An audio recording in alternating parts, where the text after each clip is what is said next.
Hello, in this video I want to show you how to pair your SoundPeats S5 with a MacBook. To do this, first let's open Bluetooth on our MacBook. So it should be right here, and go for Bluetooth settings. Inside, make sure that your Bluetooth is on and look in nearby devices. We can open a case with our SoundPeats, remove both of the earbuds and they should enter pairing mode automatically.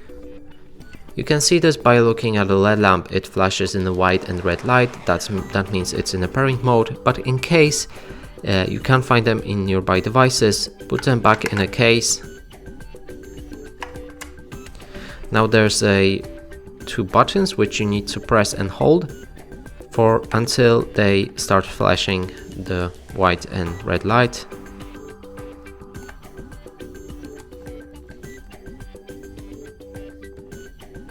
Now if you remove them,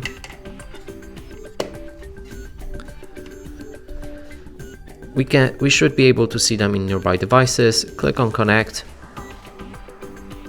and they should be paired with your MacBook. And that's it for this video. Hope you like it. Please consider subscribing to our channel, leave a like and a comment below.